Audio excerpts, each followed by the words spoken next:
Hi everyone, this is Weasel D from Grim Press, and today I'm going to be highlighting another Fantasy Grounds adventure for you, Dragon Relics by JVC Perry, which can be picked up on the DM's Guild with the link below. If you have any issues, you can contact us on our Discord server, or you could stop by our website and check out some of our other fine products.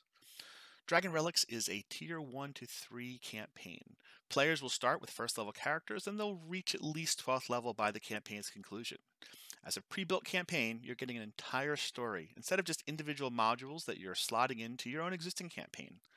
I find this to be extremely helpful as a DM, especially somebody who doesn't have a lot of time or wants to build an entire world by themselves. What you get is an overall, cohesive storyline.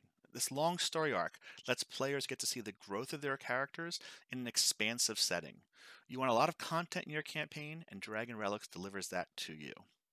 Now, although this takes place in northern Faerûn, it could easily be adapted to your own settings by just simply changing the names and locations of places. In fact, the author designed this for their own homebrew work originally, and then adapted it into the Forgotten Realms. This campaign has also been reviewed for sensitive issues. Now, I find that particularly important when I'm running games with teenagers and young children, but it doesn't really matter if your players are young or old, or if this is their first time playing, or if they're experienced role players. What's important is that your players are going to have a good time. So I would take some time during your session 0 just to cover some of the content in this campaign and make sure that's appropriate for your players. You'll see that here in the introduction, and again, at the beginning of any particular chapter in which a content should appear to be an issue, you'll see it in the chapter setup and it will tell you a little bit about that. That gives you an opportunity as a DM to go ahead and make those changes before your players sit down and start playing with you. Now, as mentioned in the foreword, Dragon Relics focuses on some of the classic Dungeons & Dragons monsters, dragons and giants, and it tries to do them justice in a traditional way. This campaign, it's recommended that you read through the entire thing before you run it, because if you do so, you'll be better able to understand the overall story arc and how the pieces are all put together. Now you can see that here in the story. It's broken down by sections and chapters, and you can certainly navigate through this way.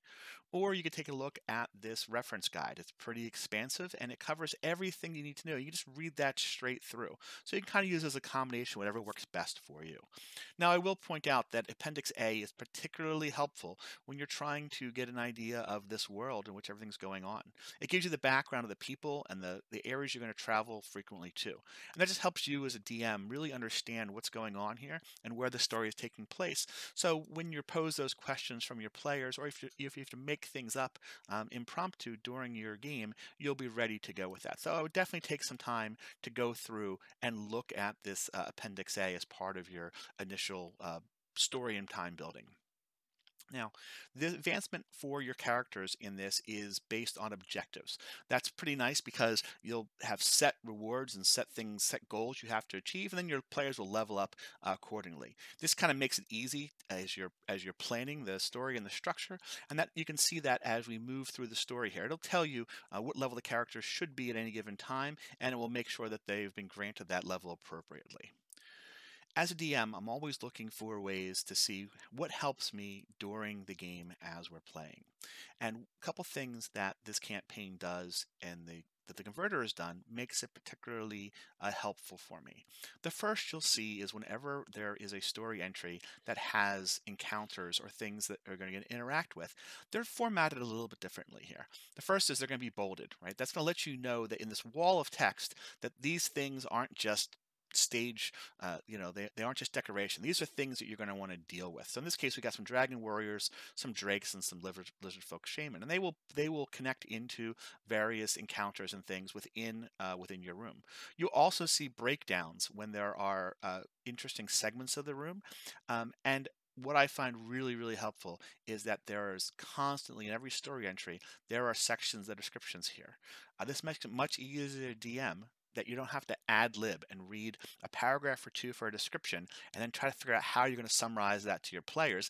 And you might accidentally tell them something that you don't want to.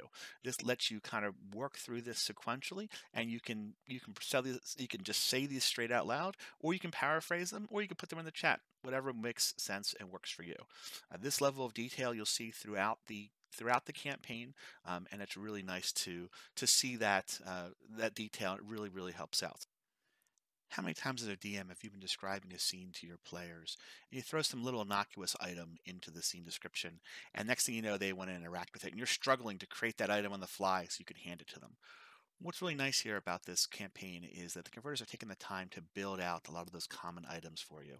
So if a player says, "Hey, I want to pick up that engraved ivory smoking pipe," the item is already created for you. You don't have to do that. You can just simply take the item and add it over to the party sheet for distribution to the players.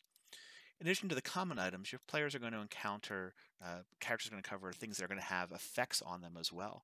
And the converters have taken the time to build out these effects within the Fantasy Grounds environment for you. Let's say, for example, that Regina has come across a potion of greater healing, and she's wounded and she wants to use it, and she picks that up. So now you can just take that potion of healing and you can add it to the character sheet, and all of the effects have already been built out for you. In this case, Regina wants to use it on herself instead of giving it to another player, and she can just simply go ahead and hit the heal button, and the effect will then apply directly to her. Now, in this case, you might want to remove that effect afterwards, or might leave it if she has more than one of those items available to her.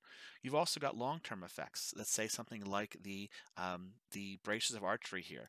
Regina has picked that up, and as an archer, she wants to take advantage of that. So now she can go ahead and apply that effect to herself, and from now on, you're going to have the damage +2 to all her range attacks that are being taken care of by this bracer of archeries.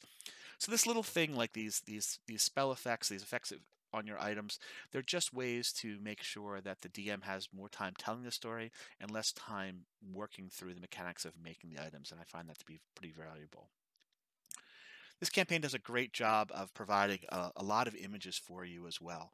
Not only do you have maps like this world map here for the DM that's pinned out, it gives you all the different sections of the world so you can go directly to them, or if your players are a little bit off the book from section to section. But they also give you maps that are for specific locations. We're going to have both a DM version that's going to be pinned to bring you up to each of the different story chapters, and then a player version, which is all going to be designed with line of sight, and this is where your encounters are going to be built out and things like that. What the converters have done here is they've also made sure that in every section where there's going to be not only NPCs and monsters that you're going to interact with, but hazards as well, those things have been built out onto the campaign for you. So let's say, for example, we've come across the slamming walls trap, and we want to make sure that the players are going to be able to interact with that. We can add that encounter to our combat tracker just like any other encounter. In this case, we've got the slamming walls, and they show up here on the map. So if Regina, newly healed from her healing potion, decides she wants to explore down this corridor, and she triggers that trap, the ability of the trap can simply target her, and then once it does that, built within the effect here is it will tell you what to do with that trap against the player. She's going to make a DC 16 strength check, and if she fails, in this case she did, she's going to go ahead and take the effect damage just by hovering over this and clicking this as well. Let's see if she survives. She did not, and if she's watching this video, don't tell her that I killed her character because she'll be very upset that I did that for this video. It's just nice that you've got this going on here, and you'll see this kind of thing throughout the entire campaign. You will see these kinds of hazards and things interacted on the map for you.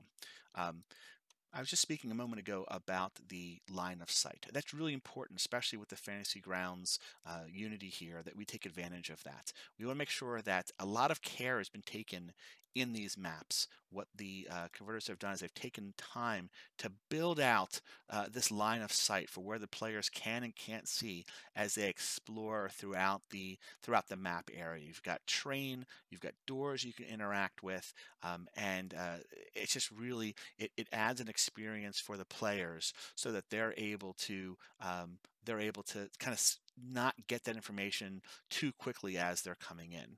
So let me show you what that looks like from a player's perspective here. So in this case, we've got the players, Xander's moving around. You can see the line of sight blocks from what he's able to see. He's able to see the walls, but he's not able to see things in the other rooms until he opens up a door. Then once he sees past the door, he can see into the rooms beyond. There are some things here, like this glass case, that is blocking their line of sight. You can can see here there's a shadow behind it.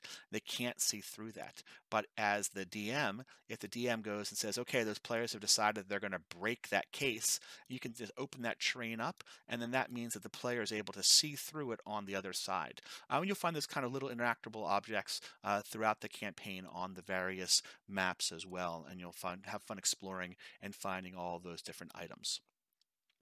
One last thing I want to point out was that there are some really cool parts of this campaign that I think are kind of unique here. Taking advantage of some of the mechanics of Fantasy Grounds, then interacting them with the campaign. And the example I have here is the use of a story template. At one point in the campaign, you're going to come across a section where the players are going to be in an auction house. And rather than having a bunch of static items available to you, what we've got is we take advantage of the story template to create these items on the fly. So as you're telling the story, you're able to generate these items, and it tells you exactly what's going to be on the block. And these are random items that take advantage of the tables within Fantasy Grounds to generate these items for you. And as the next item comes up on the block, you can generate another item, which is unique from the first one. And this gives kind of the feel that these you never know what's quite going to happen. The auction house encounter itself is also very nice because the author has taken the time to let you know about all of the people that are here. This is a good example throughout the campaign where not every story is going to be fighting and combat driven. There's going to be sections where you're going to have a good amount of role playing as well. So he identifies all of the major people within this scenario, and then under each of those NPCs, he actually gives you role playing information. It tells you how to role play this as a DM, so that each character is unique in their own way, including things like their ideals, their bonds, their flaws, and it really, again, as a DM, I can't understate the importance of having these kind of things easily available to you if you're not somebody that's great at making those kind of things up on the fly. So I just want to make sure I pointed that out to you. You'll notice that with this purchase of the campaign, in addition to the DM's module you're going to load up, there's also a player's module. Now, the reason you want to include this as well is because this campaign includes some additional things that players are going to take advantage of. You've got several sub-races from human interaction here, and a new sub-race for halflings as well. So by having the player map loaded, those things will be available to the players to choose to build out their characters in this particular setting. These characters include some new feats that are specific to these new races, or just could be given to any character that might be within this existing campaign. And similar to the spell effects that we saw, these effects have also been built out for you as the player. So for you as the DM to give to the player, I should say. So let's bring up Safara here, who is our ranger. And then when she levels up, she decides that she is going to take the scimitar mastery feat. So not only can we add that to her and give the explanation of what it does, but we have the effect here. So just like the items that we had before, we can come into her ranger section here. In this case, it's not say a ranger effect, but we'll put it here with everything else. And we'll take that scimitar mastery effect and add it to her character sheet. That provides an effect available to her, and she can go ahead and apply that effect to herself. And from now on, whenever she's using that scimitar, she's going to get that additional +1 for the attack. I hope everyone enjoyed that preview of Dragon Relic, and you decided to pick it up for yourself from DM's Guild. You'll have loads of fun, and you'll enjoy many hours of your players. Thanks. Have a great day.